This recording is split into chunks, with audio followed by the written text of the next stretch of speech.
Chapter 1. The Proposition. The fluorescent lights of the copy shop buzzed overhead like angry wasps as I collated documents for Mrs. Henderson's estate planning portfolio. My fingers moved on autopilot, staple, stack, file, while my mind calculated how many more hours I'd need to work this week to cover my student loan payment. Law school had promised me prestige and power. Instead, it gave me debt and a paralegal position that barely covered rent in my shoebox apartment. The bell above the door chimed. I didn't look up immediately. Just another customer needing last-minute copies for a presentation, probably. I need a lawyer. Right now. The voice stopped my hands mid-motion. It wasn't the words, it was the way they were spoken. Low, absolute. Like someone who'd never been told no in his entire life. I glanced up, ready to direct him to the bulletin board where local attorneys posted their cards. The air left my lungs. He stood in the doorway like he owned not just the building, but the entire block. Tall, broad-shouldered, wearing a charcoal suit that probably cost more than my car. Dark hair swept back from a face that belonged in old Italian paintings. Sharp jaw, cruel mouth, eyes so deep brown they looked black under the harsh lighting. But it wasn't his appearance that made my pulse stutter. It was the aura around him. Danger. Power. The kind of presence that made everyone else in a room suddenly feel like extras in his story. Two men flanked him, silent and watchful. Their suits couldn't quite hide the bulges at their sides. Guns. They were carrying guns. My voice cracked. I cleared my throat, hating how small I sounded. This is a copy shop. There's a legal office 2 blocks down on... I don't have 2 blocks. He moved closer, and I caught the scent of expensive cologne and something darker. Gunpowder, maybe, or smoke. I have 20 minutes until a meeting where my lawyer was supposed to appear. He's currently indisposed. The word hung in the air like a threat. I'm not a lawyer, I managed, gripping the edge of the counter. I'm a paralegal. I can't legally... You passed the bar exam. It wasn't a question. His eyes, God, those eyes, locked onto mine with an intensity that made me feel exposed, seen in a way that terrified me. 3 months ago, I saw your name in the registry. Elena Russo. My heart hammered against my ribs. How did you... I make it my business to know things. He pulled out his phone, typed something, then turned the screen toward me. A banking app. A transfer screen. The amount made my vision blur. $50,000. Pretend to be my lawyer for 1 meeting. Sit beside me. Look professional. Say nothing unless I tell you to speak. $50,000 today. Cash, wire, cryptocurrency, your choice. I stared at the number, my fingers tingling. That money could wipe out 1/4 of my debt. I could breathe again, maybe even sleep without nightmares about collection agencies. Who are you?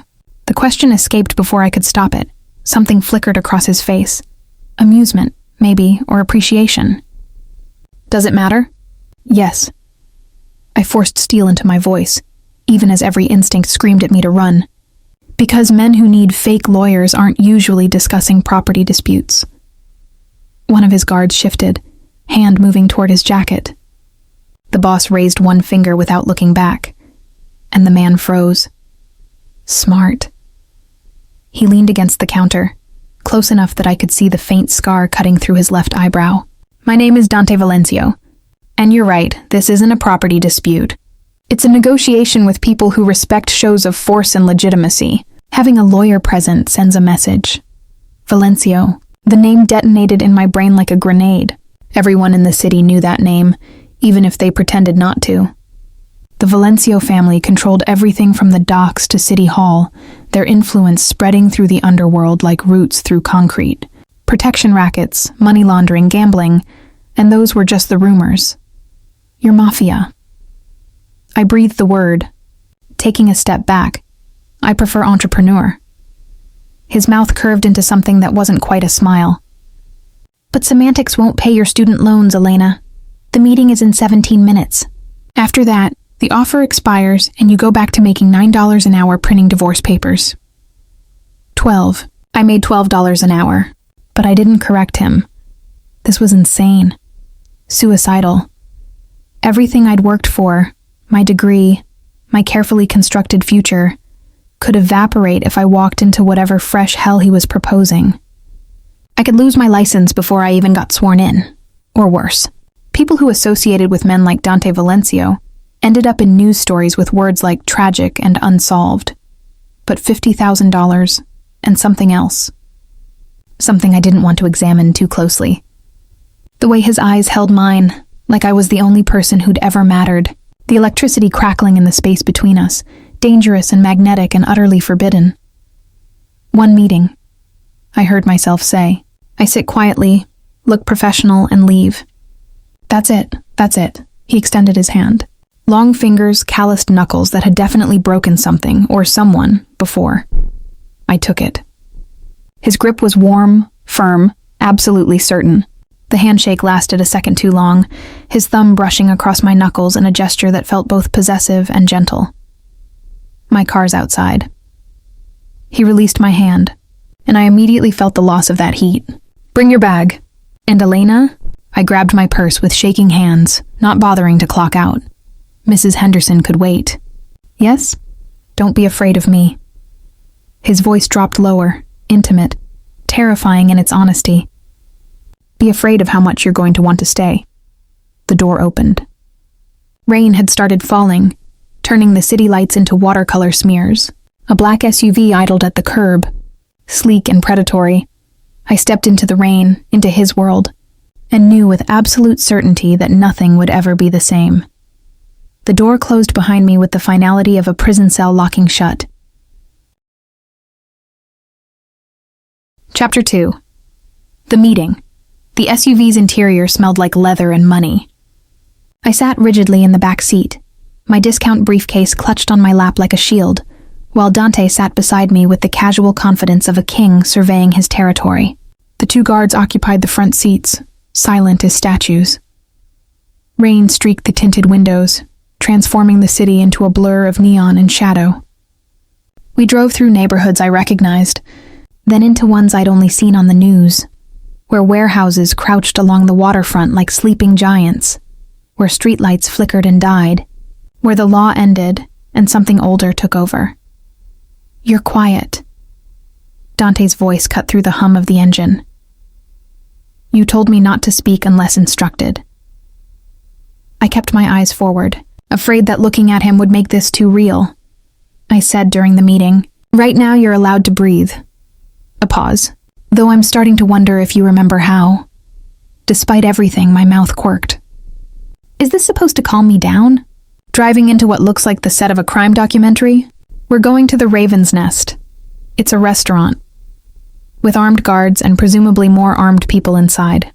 The food's excellent. I did look at him then.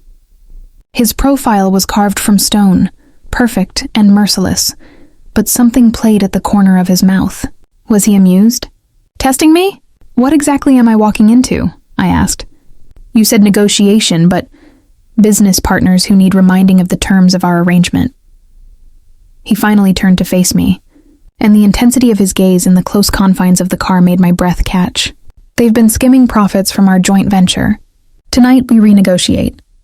And if they don't agree to your terms? His smile was all edges. Then my associates will help them understand the value of cooperation. Associates. Another pretty word for something ugly. The SUV pulled into an alley behind a building with no visible signage. The brick walls rose 3 stories high, windows dark except for a faint amber glow on the top floor. One of the guards opened my door, and the rain immediately soaked my shoulders. Dante appeared beside me, impossibly close, holding an umbrella that materialized from nowhere. Stay next to me. Don't wander. Don't speak to anyone except me. Understood? I nodded, unable to form words. He placed his free hand on the small of my back, proprietary, protective, and guided me toward a steel door. Inside, the world transformed.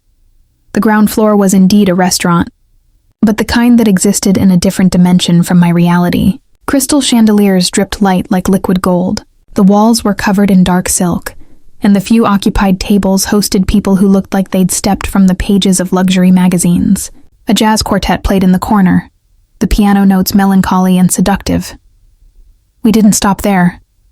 Dante led me to an elevator with an operator who nodded respectfully, fearfully, and pressed the button for the 3rd floor without being asked. "They're already upstairs," one of the guards murmured into Dante's ear. "Good. Let them wait." The elevator rose with agonizing slowness. My pulse hammered so loudly I was certain Dante could hear it. His hand remained on my back, warm through the thin fabric of my blouse, steadying and claiming simultaneously. When the doors opened, I stepped into a private dining room that looked designed for exactly this kind of meeting. Elegant enough to seem civilized, but with exits at both ends and no windows. 3 men sat at a long table, flanked by their own guards. They looked up as we entered, and the air immediately thickened with tension. Valencio, the man at the center, stood. He was older, silver-haired, wearing a suit that probably cost as much as my entire wardrobe. His eyes slid to me with dismissive curiosity. "You brought a lawyer. How official." "Mr. Castellano." Dante's voice dropped several degrees. "Shall we discuss why this meeting became necessary?" I took my seat beside Dante, opened my briefcase with shaking hands, and pulled out a legal pad and pen. The props of legitimacy. I kept my face blank, professional, even as every survival instinct screamed at me to run. For the next 30 minutes, I watched Dante Valencio transform. Gone was the man who'd made dark jokes in the car. In his place sat someone terrifying, cold, precise, wielding words like surgical instruments. He laid out numbers, dates, shipment records that proved the other men had been siphoning money from their arrangement. His voice never rose, never wavered. He simply stated facts, and those facts became weapons. Castellano tried to deflect, to negotiate, to smooth things over with empty promises. Dante let him talk. Then, with devastating calm, he pushed a folder across the table. "These are the new terms. You have 48 hours to transfer the skimmed amount, with interest. You'll also reduce your take by 15% moving forward." "That's robbery." One of Castellano's associates, younger and stupider, slammed his hand on the table. The temperature in the room dropped to Arctic. Dante didn't move, didn't blink, but something in his stillness made every person with a weapon tense. "No," Dante said softly. "Robbery is what you've been doing to me for 6 months. This is correction and mercy." He stood, buttoning his jacket with precise movements. "Elena, we're finished here." I gathered my papers on autopilot, my hand somehow steady despite the adrenaline flooding my system. We walked toward the elevator, Dante's guards falling into formation. "Valencio," Castellano's voice cracked like a whip. "You think you can just dictate terms? You're not untouchable. None of us are." Dante paused, turned his head just slightly. "You're absolutely right, Roberto. None of us are untouchable." His smile was razors and promises. "But I'm the one you should be most afraid to touch." The elevator doors closed on Castellano's ashen face. Only when we reached the ground floor, when we stepped back into the rain and the safety of the SUV, did I realize I'd been holding my breath. Dante settled beside me, straightening his cuffs. "You did well. Very professional. They're going to kill you." The words tumbled out, raw and terrified. Or try to. He looked at me then, really looked, and something flickered in those dark eyes. Something almost vulnerable. "They can try," he said quietly. "People always do." The SUV pulled away from the Raven's Nest, and I realized with creeping horror that I didn't know where we were going. More importantly, I realized I cared what happened to the dangerous man sitting beside me.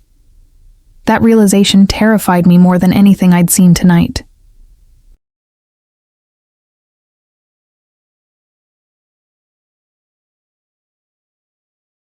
Chapter 3: His Sanctuary. The SUV climbed into the hills overlooking the city, where houses became estates and privacy became a commodity more valuable than gold. Rain still fell, softer now, misting the windows. I should have demanded to be taken home. Instead, I sat in silence, watching Dante's profile in the passing streetlights, the hard line of his jaw, the slight furrow between his brows that suggested he was calculating moves I couldn't even imagine. "Where are we going?" I finally asked. "Somewhere safe. Your definition of safe is probably very different from mine. His mouth curved. You're probably right. The gate that appeared before us was 12 feet tall, wrought iron twisted into patterns that looked almost organic. Vines and thorns rendered in black metal. It swung open silently, and we drove up a tree-lined path to a house that stole what remained of my breath. Mansion didn't cover it.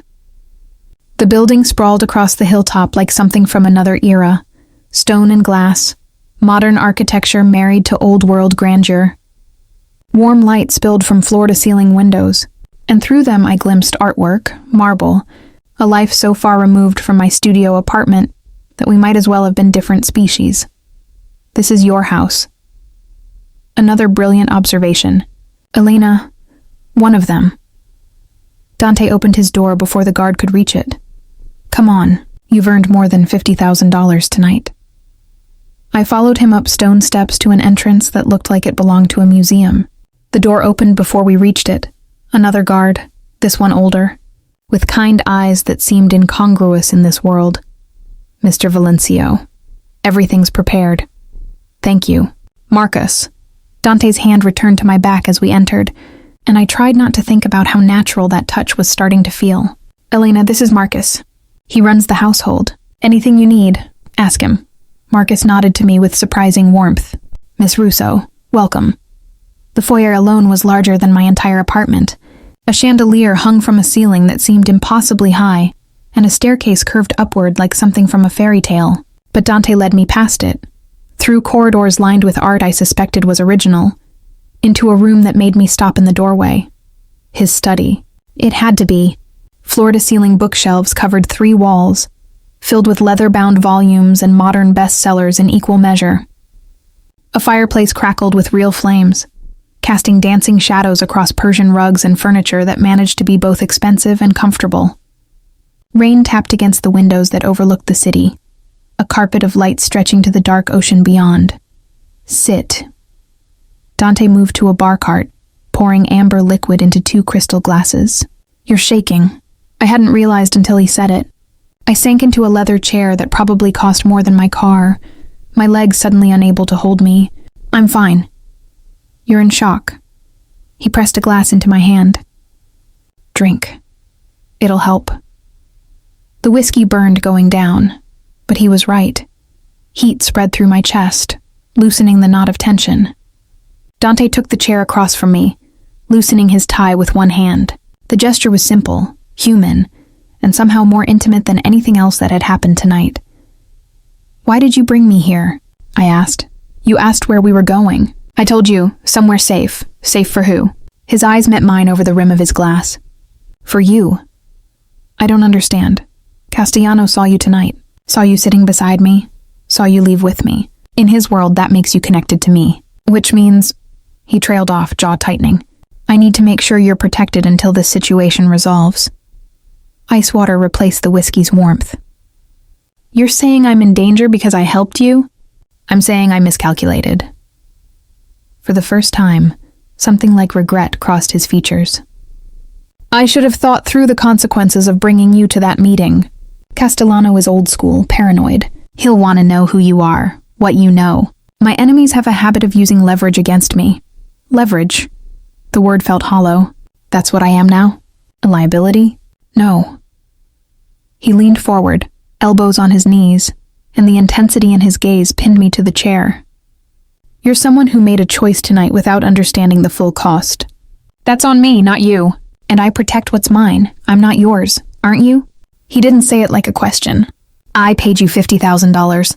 You sat in my meeting, in my car, in my home. You're wearing a bracelet Marcus placed on you when we entered. It has a GPS tracker. Whether you like it or not, Elena, you're under my protection now. I looked down at my wrist. Sure enough, a delicate silver bracelet encircled it, so subtle I hadn't noticed. Elegant. Beautiful. A chain. Take it off. My voice shook. Take it off right now. No, you can't just... You don't own me. I don't want to own you. He stood, crossing to the window, hands in his pockets. Rain streaked the glass behind him, making his reflection waver like a ghost. But I won't let Castellano or anyone else hurt you because of a decision I made. Call it penance. Call it responsibility. Call it whatever makes you feel better about staying alive. I should have thrown the whiskey in his face. Should have demanded my phone and called the police, the FBI, anyone who could extract me from this nightmare. Instead, I heard myself ask, "How long?" 48 hours. He turned, and something in his expression made my breath catch. Vulnerability, carefully controlled but visible. After that, if Castellano accepts the terms, the threat level drops. You can go back to your life. I'll have the money transferred regardless of what happens. And if he doesn't accept? Dante's smile was sad, knowing and utterly without hope. Then neither of us will be safe. But at least I'll know where you are. The fire crackled. Rain fell. The city lights below seemed very far away. I have one condition, I said quietly. Name it. You tell me the truth about everything. No more games, no more manipulation. If I'm staying in this house, in your world for the next 2 days, I want to know who you really are. Something flickered across his face. Surprise, maybe, or fear. When he spoke, his voice was rough, almost broken. You might not like what you find. I'm already terrified of you, I said, but I think I'm more terrified of not understanding why I can't seem to walk away. He stared at me for a long moment, and I watched him make a decision. Watched him cross a line he'd probably never crossed before. All right, Elena Russo, he said softly. I'll tell you everything, starting with why I really needed you at that meeting tonight. He moved closer, and I smelled his cologne again. Smoke and spice and danger. The truth is, my original lawyer didn't get indisposed by accident. He was murdered 3 hours ago, and Castellano's the one who gave the order. Chapter 4. Revelations in the dark. The glass slipped from my fingers. It didn't shatter. Dante caught it mid-fall with reflexes that seemed impossible, setting it carefully on the side table. But I barely noticed. My ears were ringing, blood rushing so loudly I could barely hear my own thoughts. Murdered, I whispered. You walked into that meeting knowing that Castellano wanted to send a message. Yes. Dante's voice was flat, matter-of-fact, as if discussing the weather. Thomas Carr. He'd been my lawyer for 15 years. Good man. Family man. This morning he dropped his daughter off at school. By noon he was dead in his office. Single gunshot, made to look like a robbery. I pressed my hands to my face, trying to breathe, trying to think. And you still went to that meeting. You sat across from his killer and negotiated, because that's what he wanted me to do. Cancel, show weakness, give him the upper hand. Dante poured himself another drink, his movements controlled but the glass trembling slightly in his grip. I needed to prove that killing Thomas changed nothing, that I'm still in control. You used me. The words came out hollow.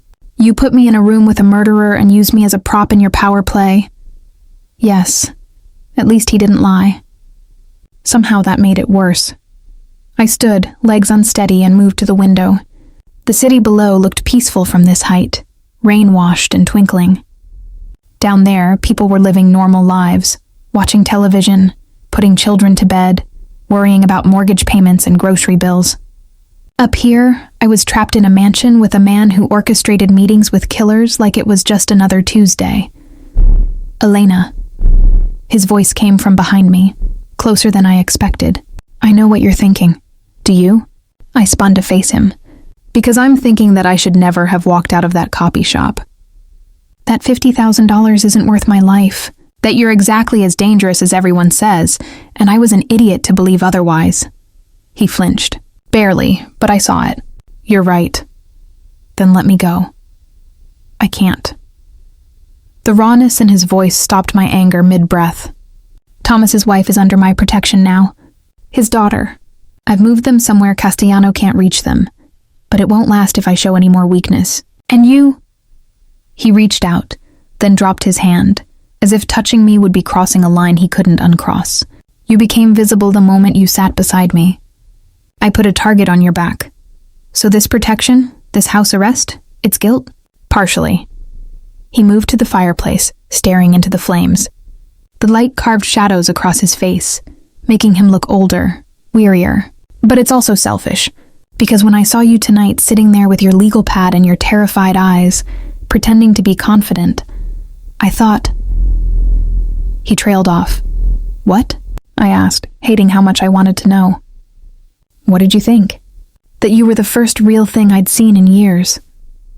He turned to face me, and the vulnerability in his expression was devastating. "Everyone in my world wears masks, Elena. They smile while planning betrayals, pledge loyalty while sharpening knives. But you don't know how to hide what you feel. Your fear, your anger, even your curiosity. It's all right there, honest and raw, and I..." The sentence hung unfinished between us, charged with something neither of us was ready to name. "You what?" My voice came out barely above a whisper. I wanted to keep that, just for a little while. Someone who looks at me like I'm a person, not a weapon or a bank account or a threat. He laughed, bitter and self-aware. Selfish, like I said. The confession broke something open in my chest. I should have stayed angry, should have maintained the distance that kept me safe. Instead, I found myself asking, "Tell me about Thomas." Dante's expression softened, memory replacing the calculated mask. He was the first person who took a chance on me.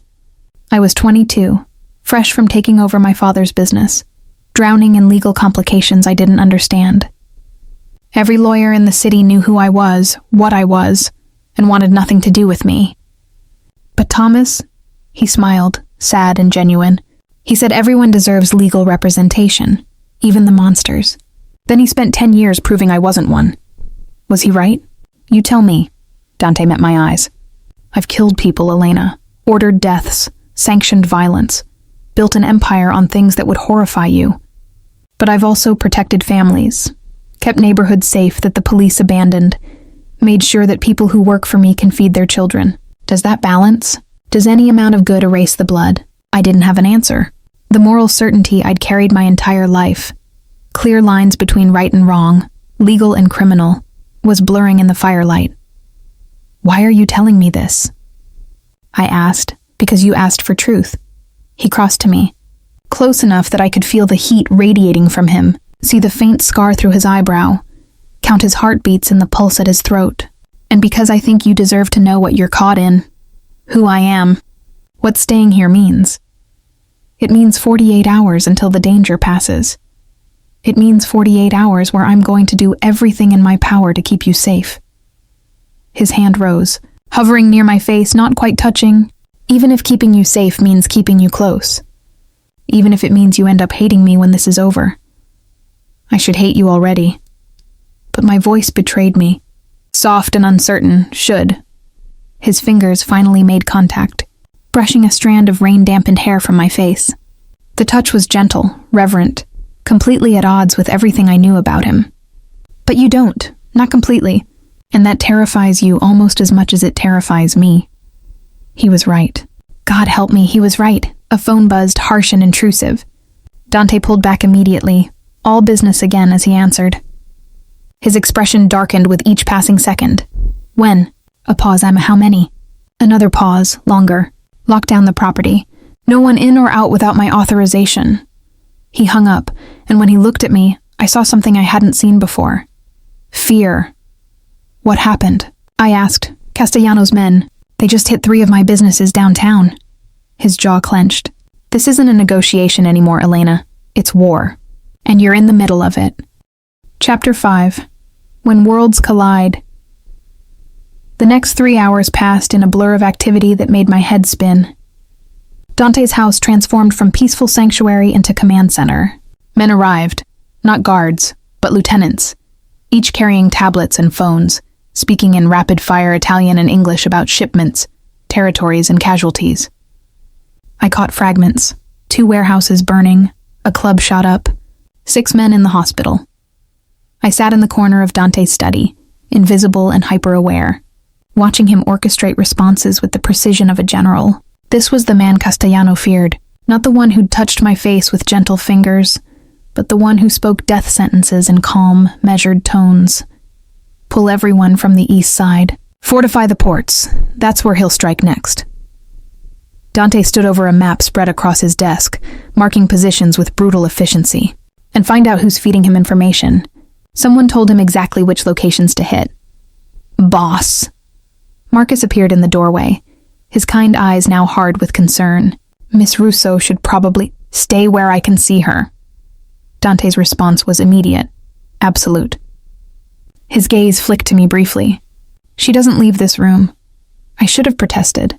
Instead, I pulled my knees to my chest and watched the storm swirl around me, trying to process that this was real, that people were being hurt, maybe killed, because of a business dispute that made no sense to me. Around midnight, the lieutenants finally dispersed, leaving Dante and me alone again. He looked exhausted, tie gone, shirt sleeves rolled up, revealing forearms corded with muscle and scattered with scars. He poured another whiskey, downed it, then braced his hands on the desk like it was the only thing keeping him upright. "You should sleep," he said without turning around. "Marcus prepared a room for you." I'm not tired. A lie. I was bone-deep exhausted, but sleep seemed impossible. "Elena, 6 men in the hospital." I stood, my voice steadier than I felt. "You said 6 men. Are they going to live?" His shoulders tensed. "Probably. Castellano wanted to send a message, not start a bloodbath. Not yet. And if this escalates, if the 48 hours don't resolve anything, then people will die." He turned, and the bleakness in his expression gutted me. "Welcome to my world. This is what you wanted to know, the truth of what I am. A man who calculates acceptable losses and orders violence, like other people order coffee. That's not what I see." The words escaped before I could stop them. "Then, you're not looking clearly, aren't I?" I moved closer, drawn by something I couldn't name. "I see a man who moved a murdered employee's family to safety, who looks exhausted because he's trying to prevent more bloodshed, who's been standing for 3 hours coordinating defense, not offense. Defense now." His voice was rough. "But tomorrow, next week, eventually I'll have to strike back, and when I do, people will die by my order. Can you stomach that? Can you sit in this beautiful house and pretend the money that paid for it isn't soaked in blood? I don't know." Honesty felt like the only option. But I know that the world isn't as simple as I thought it was. That maybe right and wrong aren't always clear lines. They're clear. He closed the distance between us, and suddenly we were too close. The air thick with exhaustion and adrenaline and something electric. "I'm on the wrong side, Elena. I've always been on the wrong side. And you're on the right one. That's never going to change." Then why does it feel like we're standing in the same place? The question hung between us, dangerous and true. Dante's eyes searched mine, and I watched him fight whatever he was feeling. Watched him try to maintain the distance that kept us both safe. He lost. His hand rose to cup my face, thumb tracing my cheekbone with devastating gentleness. "Because you're too brave for your own good. Because you ask questions that make me want to be someone I'm not. Because when you look at me, I almost believe I could be." Dante. His name felt foreign and intimate on my tongue. "I'm going to kiss you." His voice dropped to barely a whisper, his forehead almost touching mine. "And you're going to let me. And tomorrow, when the sun rises and you remember who I am and what I do, you're going to regret it. But right now, in this moment, I didn't let him finish. I closed the final distance, pressing my lips to his, and the world caught fire. The kiss was nothing like I'd imagined, not rough or demanding, but achingly tender, like I was something precious he was afraid to break. His other hand slid into my hair, cradling my head, and I melted into him, tasting whiskey and desperation, and something that felt dangerously close to hope. When we finally broke apart, both breathing hard, his thumb traced my lower lip. "You have no idea what you're doing to me," he whispered. "I think I have some idea." My voice shook. "Because you're doing it to me too." A phone rang. His, harsh and insistent. The spell shattered. Dante stepped back, composure sliding into place like armor as he answered. "Talk to me." His voice was all business again, but his eyes stayed on mine. Then his expression changed, hardening into something terrifying. "When is he alive?" A pause. "Keep him that way." "I'm coming." He hung up, already moving toward the door. "Stay here. Don't leave this room. Marcus will be outside." "What happened?" "They found our leak. One of my men. He's been feeding information to Castellano for 3 months. His jaw clenched. He's at one of our facilities. I need to handle this personally. Handle it how? But I knew. I saw it in his eyes. However necessary. He paused at the door, looking back at me. The man who'd kissed me with such gentleness had vanished, replaced by something cold and lethal. This is who I am, Elena. This is the choice you're making. Watch me walk out that door knowing I'm going to hurt someone, maybe kill them, and I won't lose sleep over it. Dante, I'll be back before dawn. Try to sleep. He opened the door, then stopped, his voice softening just slightly. And Elena, that kiss? I'm not going to apologize for it, even if I should. Then he was gone, leaving me alone with the dying fire and the taste of him still on my lips. I stood frozen, listening to his footsteps fade, the sound of cars starting, the house settling into tense silence. I'd kissed a man who was driving off to possibly kill someone. And God help me, I was worried he wouldn't come back. Chapter 6. The truth bleeds out. I didn't sleep. How could I? Marcus had escorted me to a bedroom that belonged in architectural magazines. Silk sheets, a fireplace, windows overlooking the rain-soaked city. He'd brought tea I didn't drink, and offered to bring food I couldn't imagine eating. When he finally left, I'd paced the room like a caged animal, my mind replaying the kiss over and over, the taste of Dante still on my lips mixing with the bitter knowledge of where he'd gone. Around 3 a.m, I heard cars returning. Doors slamming. Low voices speaking urgently in Italian. I pressed my ear to the bedroom door, but caught only fragments, words like tradimento and sangue that I didn't need to translate. Betrayal. Blood. Then silence. Terrible, suffocating silence. I must have dozed off eventually because I woke to dawn light filtering through the curtains and the quiet click of my door opening. I sat up, heart hammering, expecting Marcus. It was Dante. He looked like he'd walked through hell. His shirt was missing, replaced by a black t-shirt that clung to his frame. His hands were clean, but I could see the raw scrapes across his knuckles, the tension in every line of his body. Dark circles shadowed his eyes, and there was a cut on his cheekbone I hadn't seen before. You're awake. His voice was hoarse, exhausted. You're back. I stood, my body moving before my brain caught up, and then I was in front of him, close enough to smell the night on him, smoke and rain and something metallic I didn't want to identify. Are you hurt? Not significantly. He wouldn't meet my eyes. Dante. I reached for his face, fingertips ghosting over the cut. He flinched but didn't pull away. What happened? What needed to happen? He finally looked at me, and the emptiness in his gaze broke something in my chest. The leak's been handled. Castellano won't get any more information from inside my organization. Is he dead? I had to know. Had to understand what I was accepting. No. Dante moved past me to the window, putting distance between us. But he'll wish he was for a while.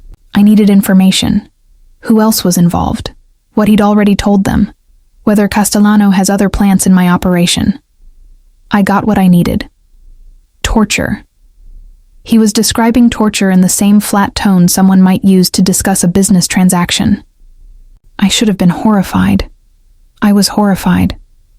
But beneath that horror was something more complicated, understanding that in his world, mercy could mean death for everyone he protected. You think I'm a monster now? Not a question. I think you did what you thought was necessary. I wrapped my arms around myself. I think that terrifies me. And I think what terrifies me more is that I still wanted you to come back safely. He turned slowly, surprise flickering across his exhausted features. Elena, don't. I held up a hand. Don't apologize, don't explain, don't try to justify. Just tell me one thing. Did you take any pleasure in it? In hurting him? The question seemed to physically pain him. He crossed back to me, close enough that I could see every shadow, every scar, every line that years of violence had etched into his face. No. His voice was raw. I hate that part of myself, the part that can hurt people and function afterward. But pleasure? Never. Every act of violence I commit takes something from me. Pieces of my humanity I'll never get back. His hand rose, trembling slightly, to touch my hair. And then I come back here and see you, and I wonder if there's enough of me left to deserve even a moment of something good.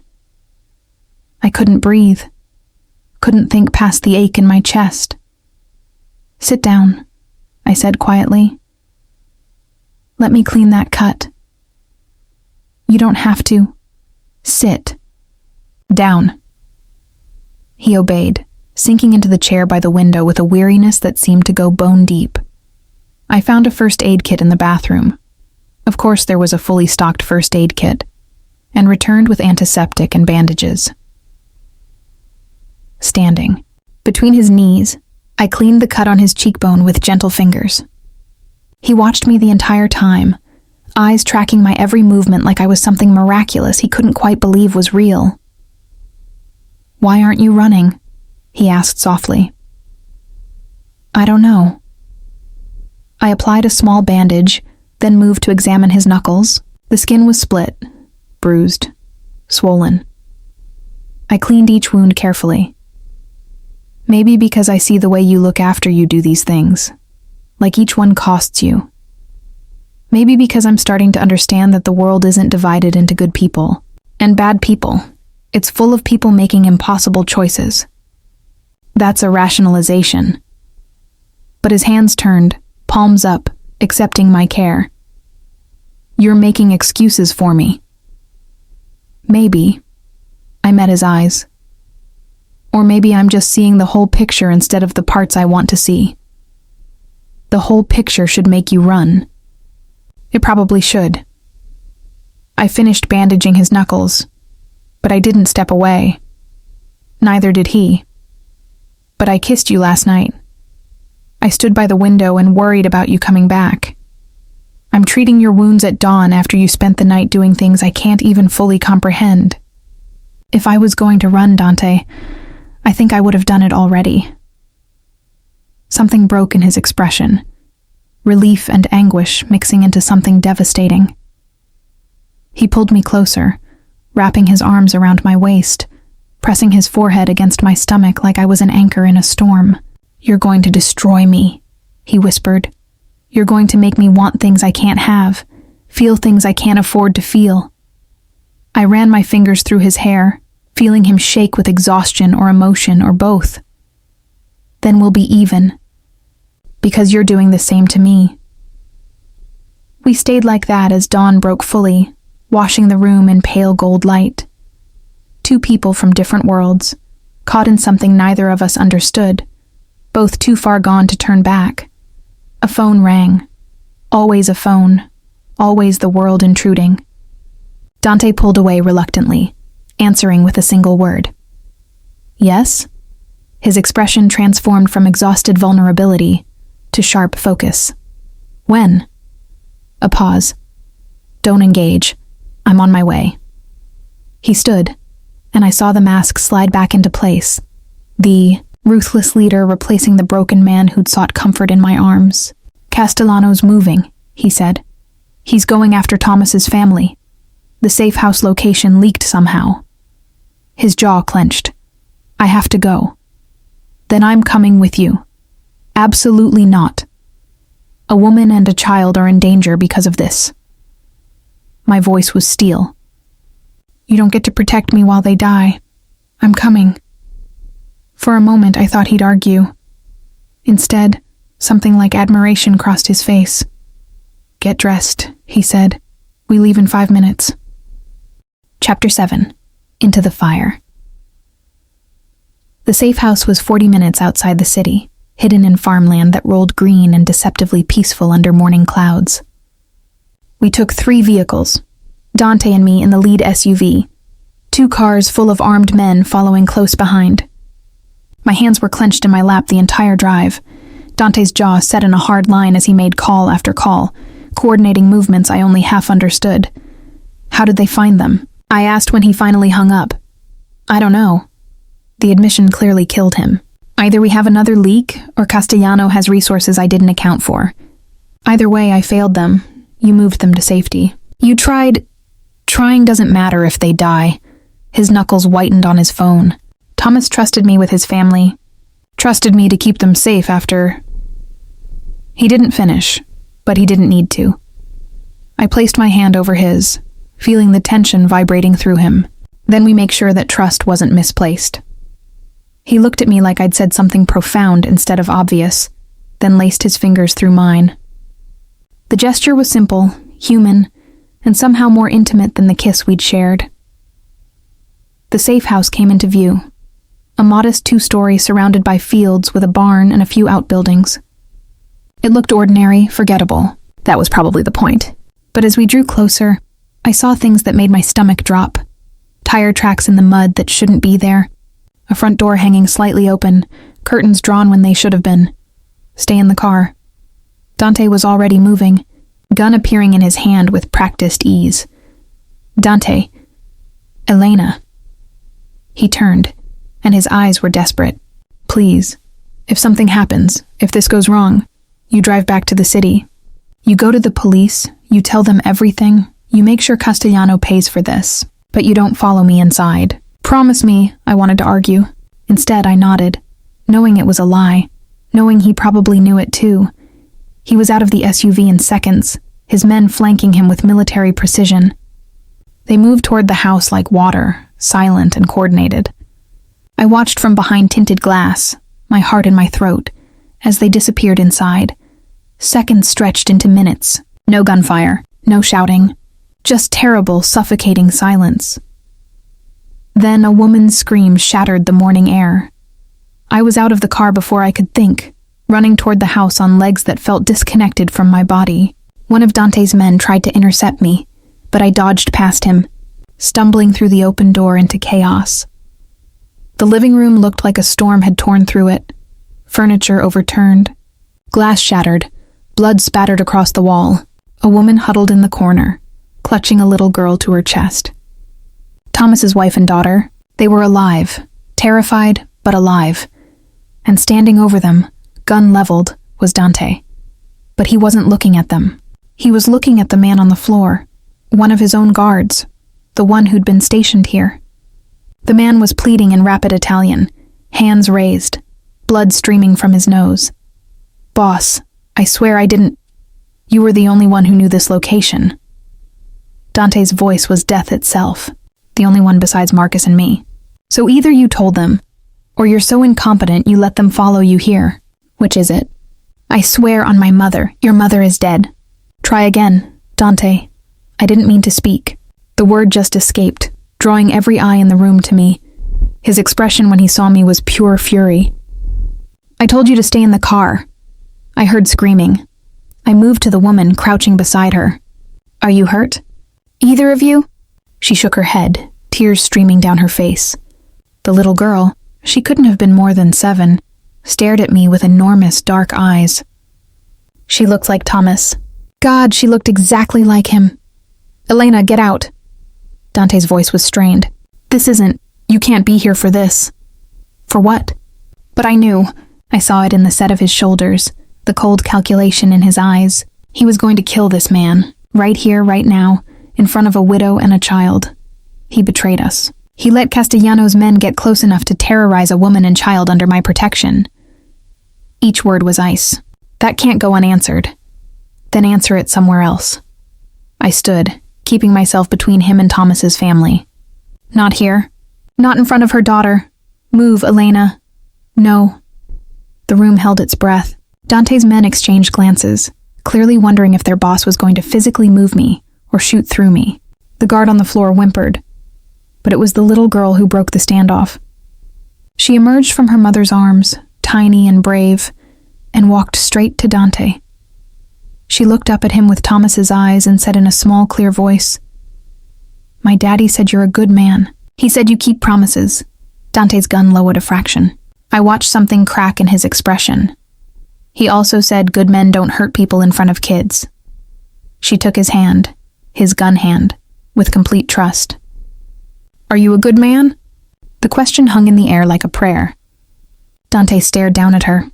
This tiny girl who'd lost her father, who was asking him to be better than he was, to be the man Thomas had believed in. He holstered his gun. Take him, he said to his men, voice rough. Hold him at the warehouse. We'll deal with him after Mrs. Carr and her daughter are relocated. The guard was hauled away, still babbling gratitude. Dante crouched to the little girl's level, his hands gentle on her shoulders. Your daddy was right about a lot of things, he said softly, and I'm going to keep every promise I made to him. You and your mama are going to be safe. I swear it. She nodded solemnly, then hugged him, just threw her small arms around his neck, and held on like he was the only solid thing in a tilting world.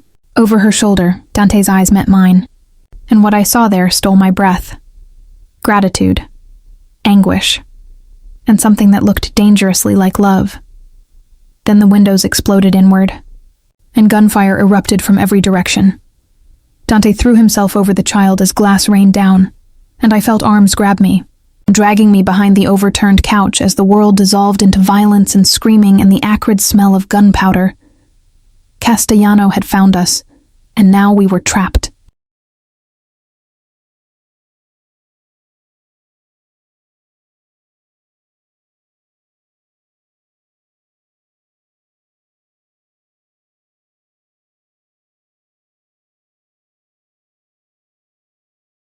Chapter 8. Blood and Choices. The gunfire was deafening. Bullets tore through the walls like they were paper, sending plaster and wood splinters raining down on us. I pressed myself against the floor behind the couch, Mrs. Carr and her daughter sheltered between me and one of Dante's guards. Through the chaos, I could see Dante moving with lethal precision, returning fire, shouting orders, orchestrating defense in the middle of hell. How many? He barked into his radio. At least 8, boss. 2 vehicles. They've got us pinned from the west and south sides. Where's our backup? 10 minutes out, 10 minutes. An eternity in a gunfight. Dante's eyes found mine across the destroyed room, and the fear in them wasn't for himself. It was for me, for the family he'd sworn to protect. Then his expression hardened into something terrifying and final. Marcus. He spoke into the radio with eerie calm. Plan Omega. Execute now. I didn't know what Plan Omega meant, but the way his men's faces changed told me it was desperate. Dante crossed to us in a crouch, glass crunching under his feet. Blood ran from a cut on his temple, but he barely seemed to notice. There's a root cellar. Kitchen, behind the pantry. It leads to a tunnel that comes out near the barn. He pressed his gun into my hands, and I stared at it like it was a venomous snake. Take them. Get them to the barn. There's a truck with keys in the ignition. You drive them away from here. You don't stop for anything, and you call this number. He shoved a card into my pocket. What about you? I'm buying you time. He cupped my face, thumb tracing my cheek like he was memorizing it. Elena, listen to me. This is the only way. If we all run, they'll cut us down in the open. But if I keep them focused here, you'll die. My voice broke. Dante, you'll die. Maybe. His smile was sad, resigned. But you won't, and neither will they. That's all that matters.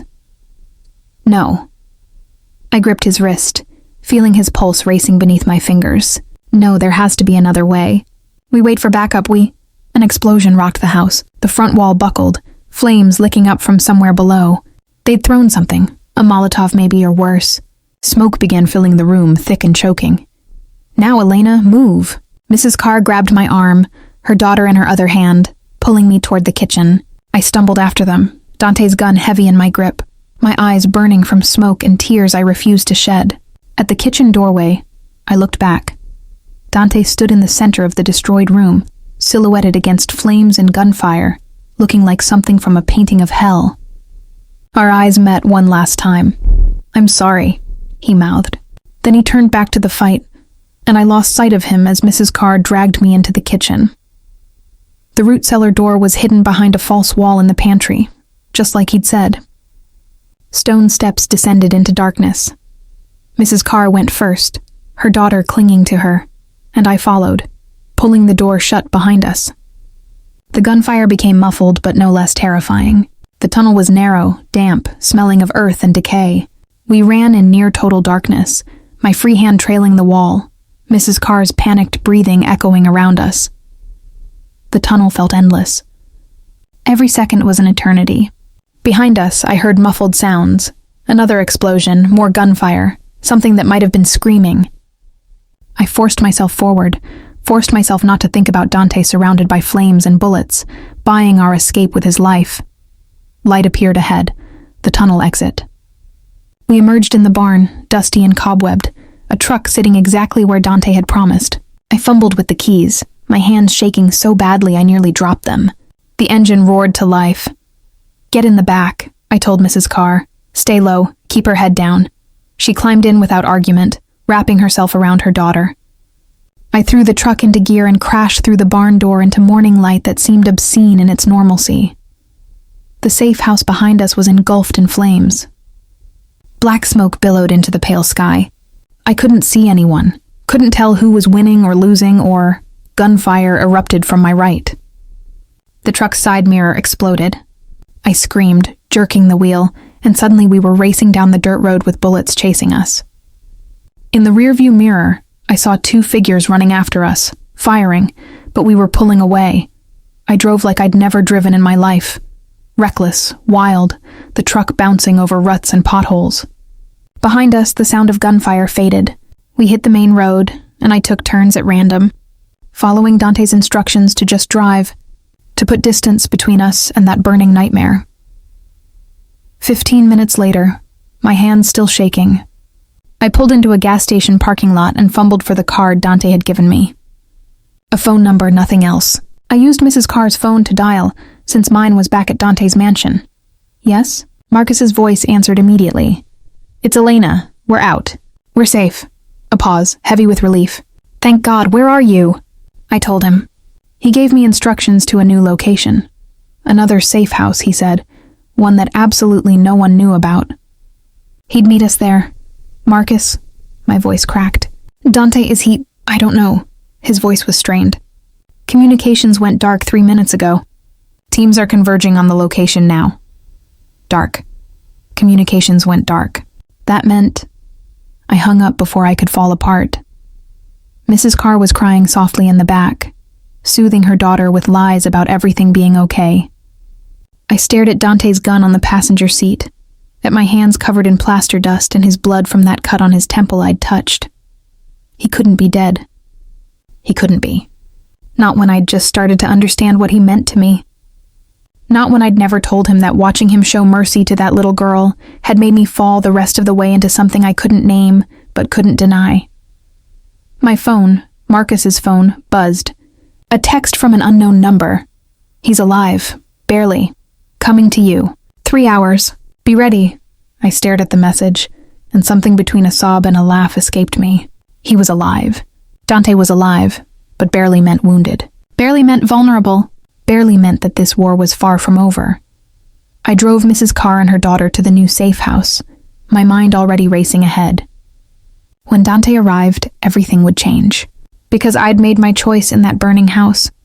When I'd looked back at him standing in the flames, I wasn't walking away from this. From him, not now, not ever. Whatever came next, we'd face it together. The safe house appeared on a quiet street. Ordinary, forgettable. I helped Mrs. Carr and her daughter inside just as Marcus pulled up with 2 other guards. He looked exhausted, relieved, and when his eyes met mine, I saw confirmation of what I'd already decided. "He's going to need you," Marcus said quietly. "When he gets here, he's going to need you more than he'll admit." "I know." I squared my shoulders. "I'm not going anywhere." Marcus smiled, sad but approving, and went to secure the perimeter.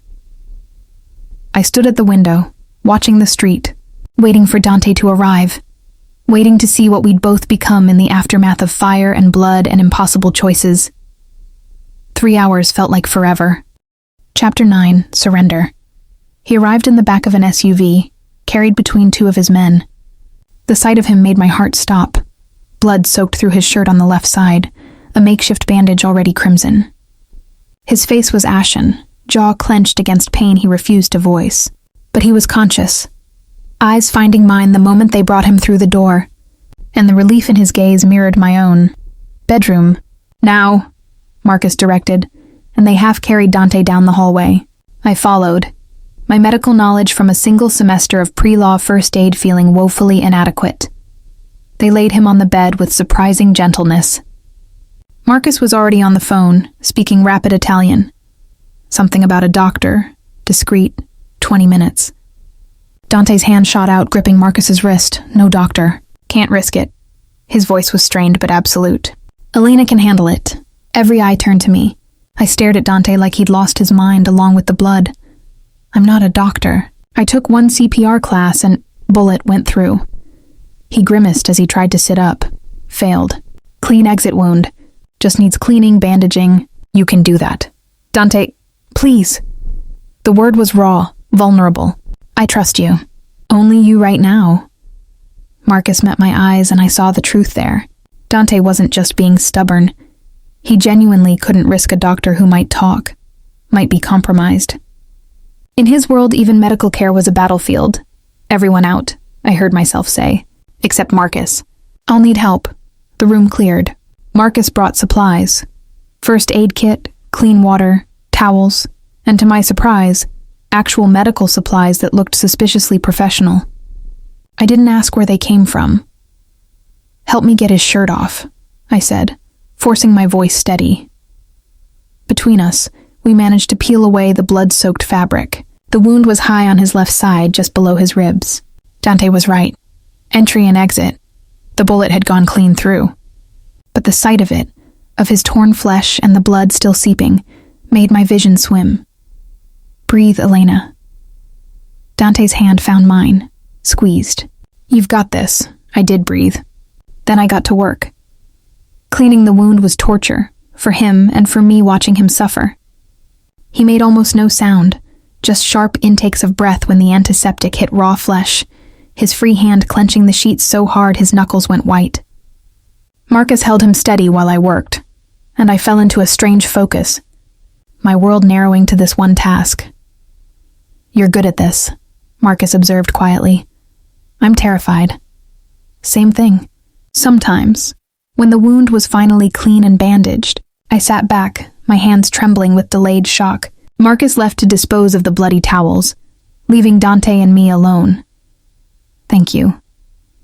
He reached for my hand, his skin too pale, too cold, for everything today. For getting them out. For coming back. "You thought I wouldn't?" I moved to sit on the edge of the bed, careful not to jostle him. "I thought you'd be smart enough to run." His thumb traced circles on my wrist. "To use this as your escape. $50,000, more if you need it, and freedom from this nightmare."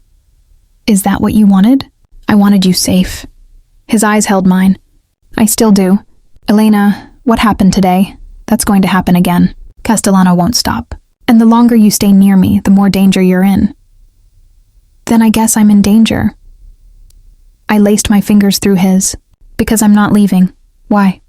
The question was anguished. "Why would you choose this?" "Choose me? Do you really not know?" I leaned closer, my free hand cupping his face, careful of the bruises blooming along his jaw. "I watched you give up your life to save a woman and child you barely knew. Watched you show mercy when everything in your world told you not to. Watched you stand in fire and bullets so I could escape." My voice broke. "You're not the monster you think you are, Dante. And I can't walk away from someone who died to protect others. I've done terrible things. I know. I'll do terrible things again. It's who I am. Then I'll help you carry the weight of them." I pressed my forehead to his, breathing him in. Smoke and blood and something essentially him beneath it all. "Because you shouldn't have to carry it alone. Not anymore." His hand slid into my hair, holding me there, and when he spoke his voice was wrecked. "You're going to ruin me, Elena Russo. Make me want things I can't have. Make me believe I could be someone I'm not. Maybe you're already someone you don't realize you are." He pulled me down, kissing me with desperate tenderness, and I tasted blood and salt and something that felt like salvation. The kiss was different from the first, not born of adrenaline, but of choice, of understanding, of acceptance of everything we were and everything we'd become. When we finally broke apart, both breathing hard, I rested my head on his shoulder, careful of his wound. "Stay with me tonight," he whispered. "Just stay. I'm not going anywhere." We lay like that as evening fell, his fingers tracing patterns on my arm, my hand over his heart feeling it beat steady and strong despite everything. Marcus checked in once, confirmed the wound was stable, that guards were posted, that Mrs. Carr and her daughter were sleeping safely in another room. "What happens now?" I asked into the darkness. "War." His voice was quiet but certain. Castellano made his move. "I have to respond. Tomorrow, the next day, it ends with one of us dead. Or there's another way." "What other way?" I lifted my head to look at him. "What if you had evidence, real evidence of his crimes, enough to put him away without more bloodshed? He's too careful, too protected. But his people aren't." My mind was racing, pieces falling together. "The man you caught tonight, the leak, he knows things. And I'm a paralegal, Dante. I know how to build a case, how to document evidence in ways that will hold up. What if instead of killing him, we flip him, get him to testify, to provide documentation, take Castellano down legally?" Dante stared at me like I'd suggested we fly to the moon. "That's not how this world works." "Then maybe it's time it worked differently." I touched his face. "You showed mercy today because a little girl asked if you were a good man. Prove to her she was right. Break the cycle." For a long moment he said nothing. Then slowly, painfully he smiled. "You really are going to ruin me." "Is that a yes?" "That's a maybe we try it your way first." He pulled me close again, kissing my temple. "Tomorrow. Tonight, just stay." I stayed, wrapped in his arms, listening to his heartbeat, and felt something shift between us. Not just desire, not just protection, but partnership. Trust. Love, terrifying and inevitable and absolutely real. Outside, the war waited. But in this moment, we had peace. And each other. That would have to be enough. Chapter 10. Breaking dawn morning came too soon and not soon enough.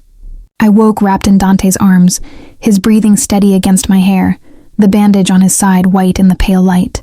For a moment I let myself exist in the peace of it, the warmth of his body, the safety of his embrace, the illusion that we were just two people waking up together instead of two people planning to dismantle a crime empire. His eyes opened, finding mine immediately, and the tenderness in his gaze stole my breath. "You're still here," he murmured. I told you I wasn't leaving. I traced the line of his jaw, feeling stubble rough beneath my fingers. "How do you feel?" "Like I got shot." His mouth quirked. "But better than I should, considering." "Don't move too much." "That wound, I know." He caught my hand, pressing a kiss to my palm. "But we have work to do." We spent the morning in the safe house's small dining room, transformed into a war room. Marcus brought the traitor, bound, terrified but unharmed. I sat across from him with a legal pad while Dante stood behind me, his presence both protective and intimidating. "Your name is Vincent Rossi," I began, my paralegal training kicking in. "You've worked for the Valencia organization for 6 years. You have a wife, 2 children, and a mortgage you're 3 months behind on." Vincent's eyes widened. I'd done my homework in the early morning hours, pulling information from databases I probably shouldn't have accessed. "Castellano approached you 2 months ago," I continued. "Offered you money to feed him information about shipments, locations, personnel. You took it because you were desperate. Is that accurate?" He nodded miserably. "Here's what's going to happen." I leaned forward. "You're going to tell me everything. Every conversation with Castellano. Every piece of information you passed along. Every person involved in his organization that you've encountered.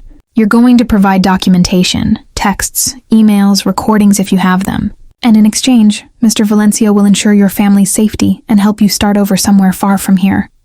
And if I don't?" His voice shook. Dante's hand settled on my shoulder. When he spoke, his voice was calm, almost gentle. "Then Elena and I go to the FBI ourselves, and you go to prison for conspiracy, racketeering, and accessory to murder. Your children grow up with a father in federal prison. Your wife loses everything. Choose carefully. It took 3 hours, but by the end we had everything. Names, dates, financial records Vincent had photographed, even audio recordings from meetings where Castellano had been careless. It was enough, not for a life sentence, but enough to start an investigation that would destroy his empire. Marcus, Dante said quietly, get him and his family on a plane, Montana. Use the cover identities we prepared. After Vincent was escorted out, I turned to Dante. Now what? Now we make a call I never thought I'd make. He pulled out his phone, scrolled through contacts, and pressed dial. Special Agent Chen, this is Dante Valencio. I have information about Roberto Castellano's organization that you'll want to hear. The next 12 hours were surreal. Federal agents arrived, bringing lawyers and recording equipment. I watched Dante, a man who'd built his life on staying beyond the law's reach, methodically dismantle a rival by cooperating with the very system he'd spent years evading. You know this puts you at risk too, Agent Chen said during a break. She was sharp-eyed, middle-aged, clearly skeptical of Dante's motives. Some of this information implicates your own operations. I'm aware. Dante's voice was steady. I'm willing to provide testimony in exchange for immunity for my cooperation and protection for the witnesses involved. Why the sudden conscience? Dante's eyes found mine across the room. Let's call it inspiration. By evening, it was done. Warrants were being prepared. Castellano would be arrested within hours, his assets frozen, his organization crippled. It wouldn't destroy Dante's world. That was still intact, still morally complicated. But it had solved this problem without more bloodshed. Agent Chen pulled me aside as they were packing up. You're Elena Russo. You passed the bar 3 months ago. Yes, you know he's still a criminal, that this doesn't make him clean. I know exactly what he is. I met her eyes. But I also know he chose differently today. That has to count for something. She studied me for a long moment. You're in love with him? It wasn't a question, but I answered anyway. Yes, be careful. Men like him don't change overnight. Maybe not. I glanced at Dante, deep in conversation with Marcus. But they can start. After the agents left, the safe house felt too quiet. Mrs. Carr and her daughter had been moved to permanent protection. A new city, new identities, a trust fund that would see them through. The immediate crisis was over. And yet, Dante found me on the back porch as the sun set, painting the sky in shades of amber and rose. He moved carefully, his wound still tender, but when he wrapped his arms around me from behind, I melted into him. It's done, he said quietly. Castellano will be arrested tonight. His people are scattering. It's over, is it? I turned in his arms. What about us? His hands cupped my face with devastating gentleness. What do you want, Elena? Because I can give you your life back. $50,000, $100,000. A new city, a fresh start, away from all of this. You've earned it. You've earned your freedom. Is that what you want? For me to leave? I want you to have choices. His voice roughened. I want you to have everything you deserve. And that might not include a man who'll always have blood on his hands, who'll always be looking over his shoulder, who can't promise you a normal life. I pressed my hand over his heart, feeling it race beneath my palm. I don't want normal. I want real. I want complicated. I want the man who showed mercy to a child, who chose a better way when he could have chosen violence, who looks at me like I'm the answer to a question he didn't know he was asking. Elena, I want you, Dante Valencio. All of you. The darkness and the light. The past you can't change and the future you're trying to build. I want to help you become the man you're capable of being. He kissed me then, deep and claiming and tender all at once. When we broke apart, his forehead rested against mine, and I felt him trembling. I love you, he whispered, the words sounding like they'd been torn from somewhere deep. I love you, and I'm terrified of what that means. Terrified I'll fail you. Fail to be what you deserve.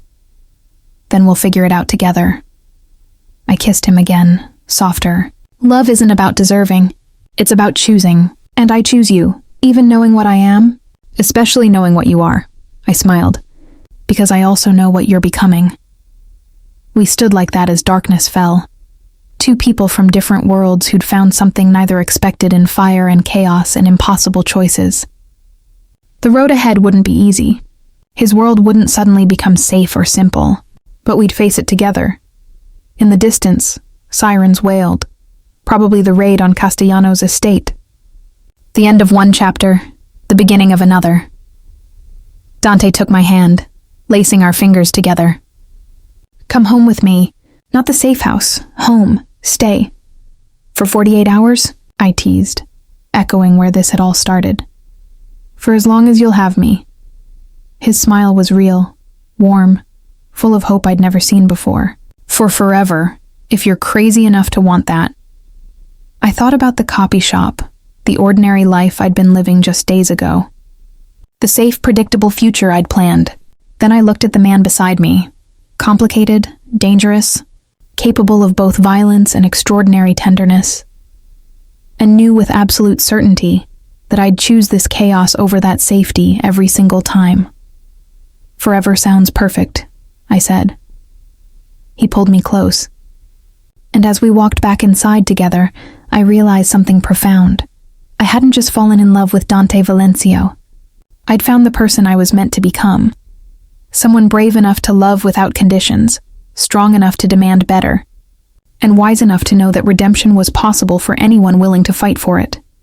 The pretend lawyer had become something real, and the Mafia boss had become something more. Together, we'd become everything we needed.